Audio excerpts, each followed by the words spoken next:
Where Was God? The following presentation was given by Helen Richards at a retreat at the Bayview Resort in 1985. Helen Richards describes her experiences at only 8 years old when the Germans invaded Russia. Her family was ruthlessly executed, but she was spared. She was later imprisoned at the infamous Dachau concentration camp. In the multitude of atrocities which she experienced, the question by the normal person that begs an answer is, where was God? I was born in Odessa, Russia. I was an only child. The home I was raised was totally atheist home. Russia was atheist. There was just no religious teaching. I've never heard anyone, my mother, my grandmother, anyone in my home ever mention God or anything about God. The only God we've had was Joe Stalin. So consequently, when the war broke out, my mother and father and my cousin went into the active service, and the Germans were taking Russian prisoners by the thousands, and people would leave the city, would go hide out in the country, and then try to get back home, and it was just, it was mass confusion. It was just an indescribable situation.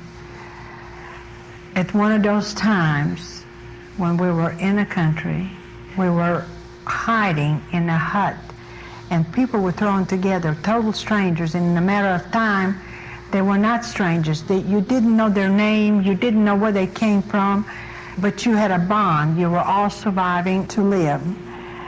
There was an old man who was crippled, and he was laying on the ground, and there was the three of us, and there was a lady and her daughter and little girl, and we were there for, I don't know, for 2-3 nights, and my grandmother was, and the other lady was making some makeshift little stove. They were putting bricks together and building fire and trying to fix some food. And my little cousin, he never left my side. He was just always with me. And my grandmother asked me to, she put some cream of wheat to cook, and she asked me to stand there and to stir it. And while I was stirring it, she came over to me and told me I need to reach down deeper because it was burning and I wasn't reaching down deep enough. And so she got a hold of my hand and she was showing me that I need to get all the way to the bottom of that can.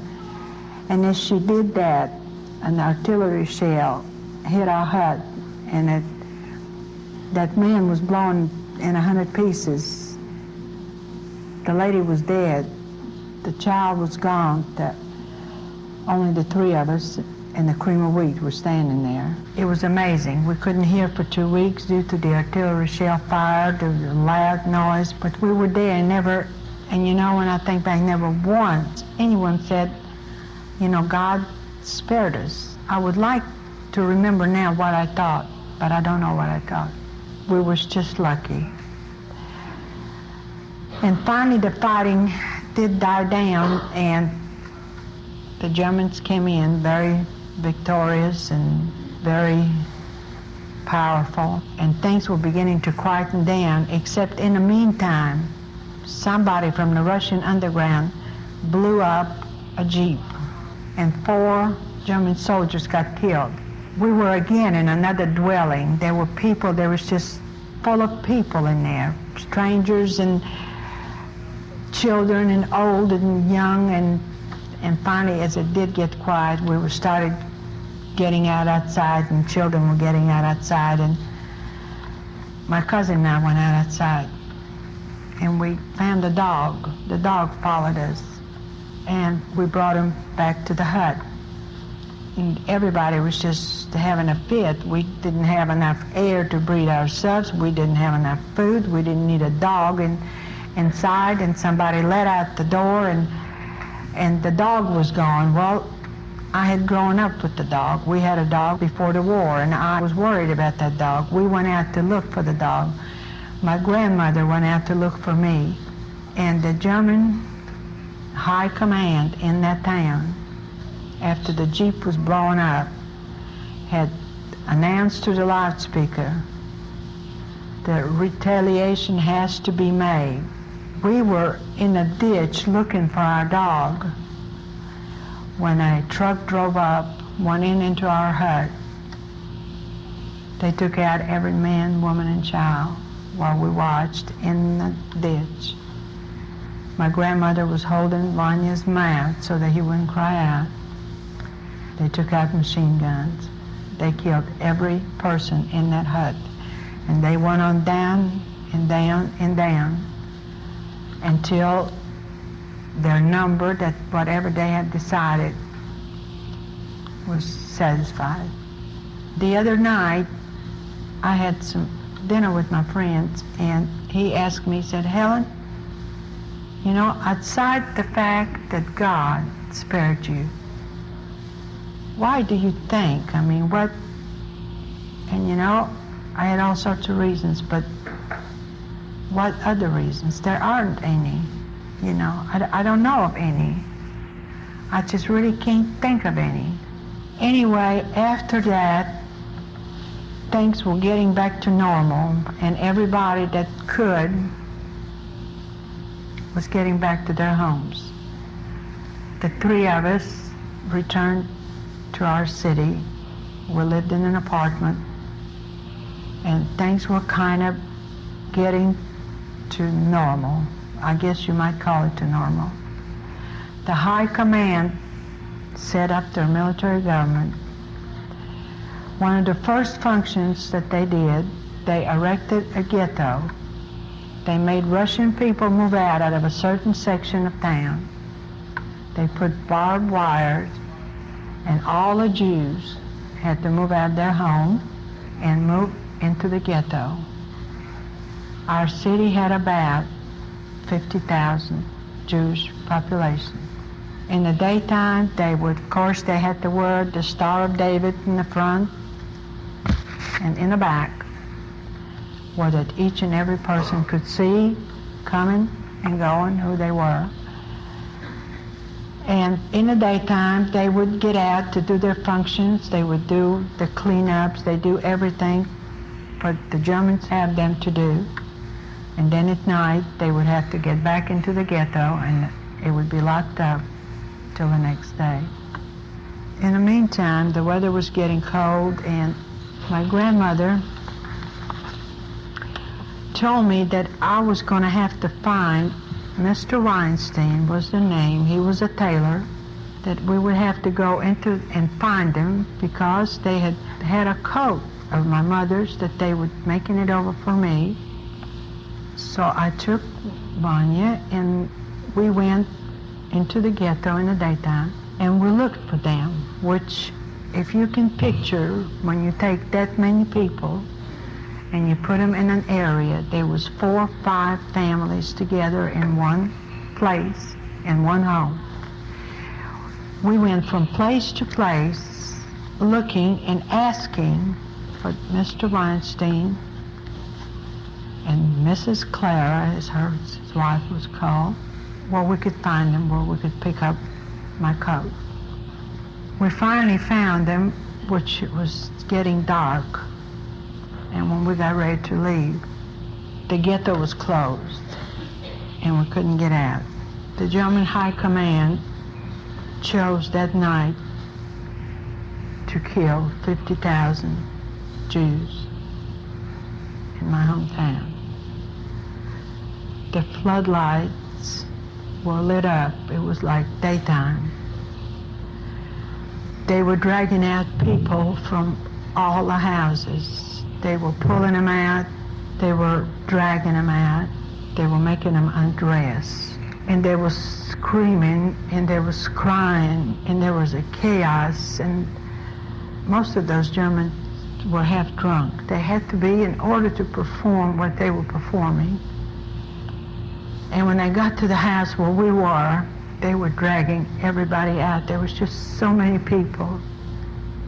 Mrs. Weinstein, there was a soldier standing up there. She looked at him. She said, "My sir," said, those children are not Jewish. And he turned it around the butt of his gun, and he hit her in the face, and the blood was all over. And he looked at me, and he looked at me again, and he told me to go. I got ready to go, and I couldn't find Vanya. Among 50,000 people screaming, I thought I could hear him calling, but I couldn't find him anywhere. And he looked at me, and he said, go. I was paralyzed. I couldn't find him. And when he told me the third time to go, I went. And I went alone. I couldn't find him. I just couldn't find him anywhere. I kept hearing that he was calling for me, but I couldn't find him. When I got home to my grandmother, I was hysterical. They killed 50,000 people that night, and half of them were buried alive outside the city limits. The ground was frozen, and when they buried, the air was coming through, and we could hear the screams all the way into the city, and I could hear my name. And you know, even though I knew that there was nothing I could have done, but I have created a private hell for myself. I just couldn't get out of it. You know, I didn't have I often wondered how it would have been had I known the Lord and would have had forgiveness or felt forgiveness, but I didn't. And you know, again, I think back. And when I think back, what possessed Miss Clara to beg for my life when she was losing 2 sons of her own? You know, God must have loved me so very much before I ever knew that he existed, because I just don't know of any other answer for that.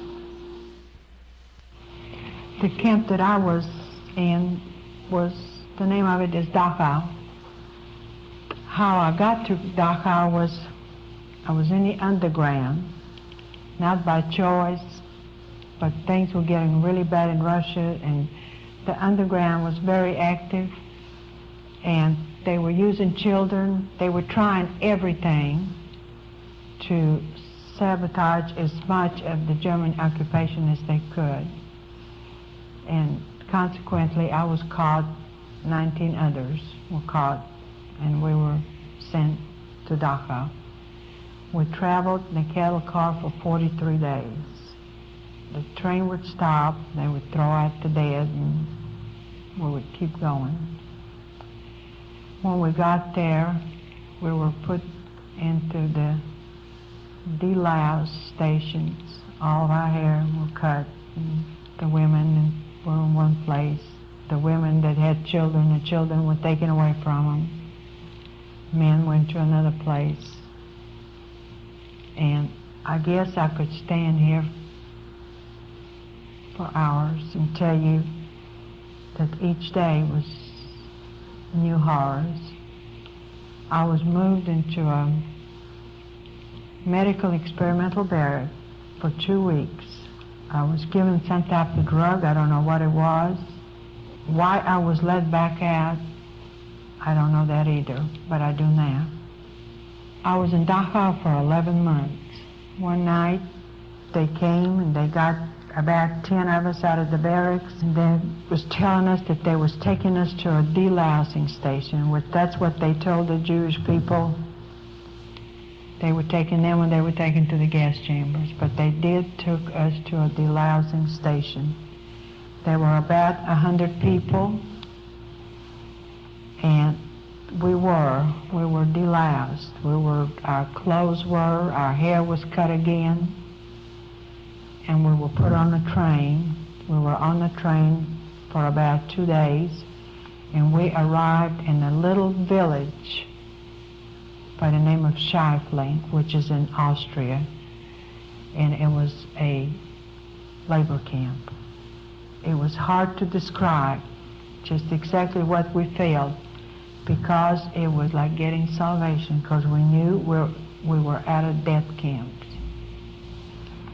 And again, I was asked why, why me, why the others? I'd say, well, the Germans were short on labor. They were drafting 60-year-old men, and they were drafting 14-year-old boys into their army. They were spread out. They needed people to work, and that's what we did. We worked. But it could have been some other 100 people or 400 people. There is just no druthers. I just look back how God protected me. It is just, it is unthinkable to me. It really is. And I remember the Jewish people in concentration camp were the only ones. They would pray and pray to their God, and the next morning, the gallows would be completely full with all those people that I would see on their knees. It was so hard for me to understand. Who were they praying to? Why would they praying for? I just couldn't. It just didn't make sense to me. It really didn't. And then I was in labor camp until the end of the war. And of course, all of us lived. We lived for the time when the war would be over, when the fantasy was when every German's going to be blown to bits, and there was a survival. I mean, it was full of hate, full of something, but it was going to be over. I was in Austria. I was in Vienna at that time when the war finally did come to an end. I tried to describe that, and I think it's going to be kind of similar that I'm going to feel is when I see the Lord. To be free, it was just really, you just can't put it into words. We happened to be in the American sector. The American troops came into that area.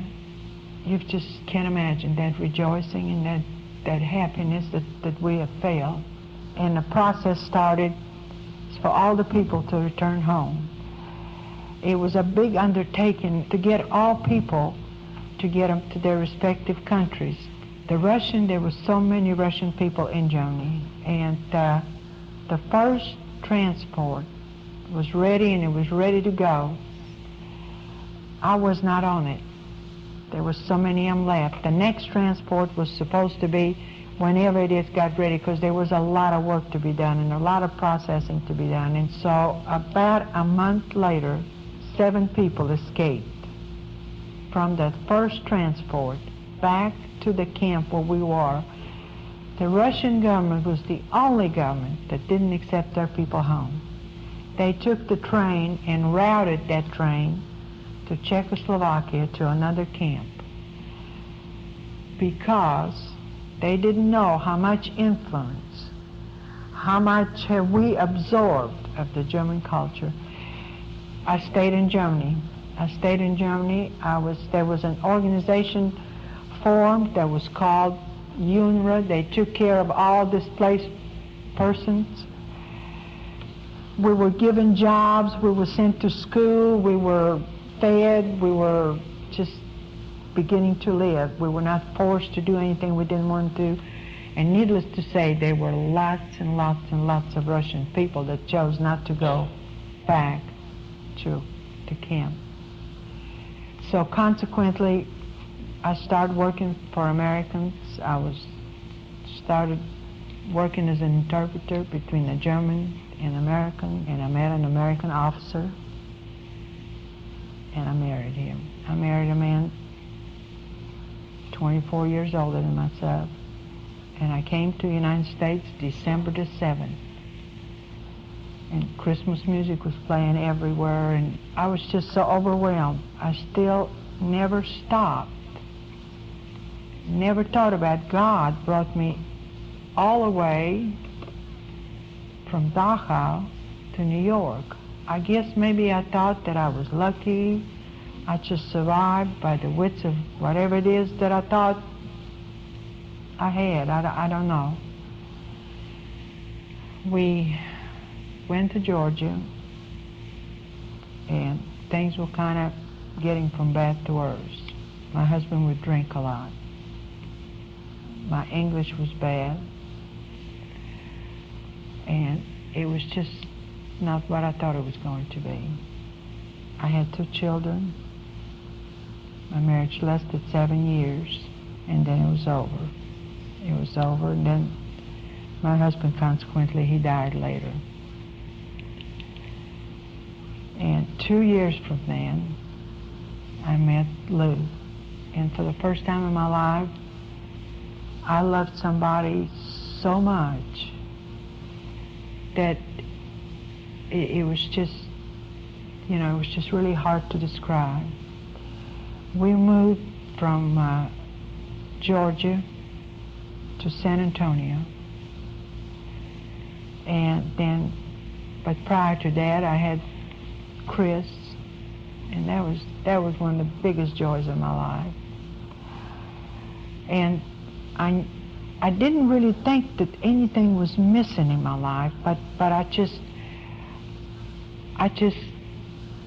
don't know if I just had to be like everybody else or something, but I had to know what it was all about.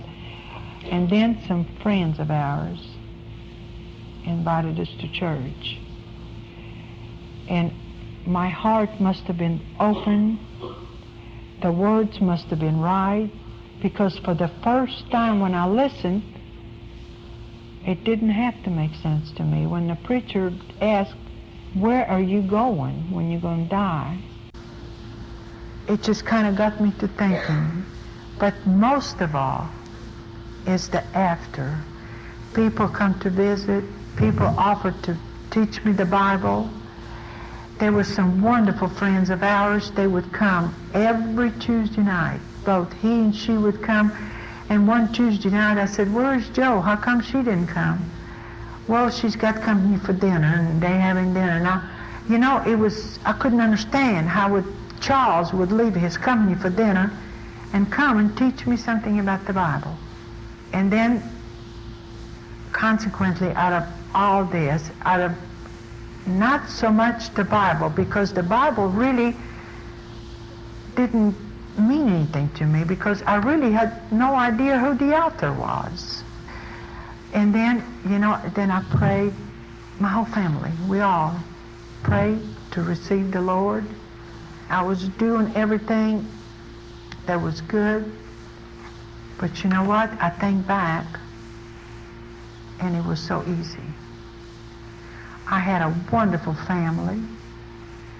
I had a husband that I loved with all my heart, and that was so good to me.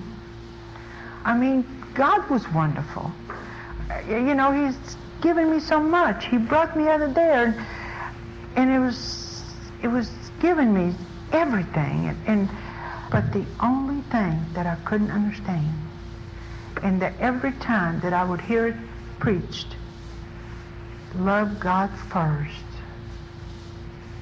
and then. And I never understood that. I always thought that God knows that I love him, but how can I love him more than I do my husband and my family?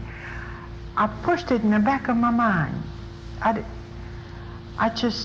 didn't want to deal with that. I really didn't, because God knew he loved me, otherwise he wouldn't be so good to me. Because he was.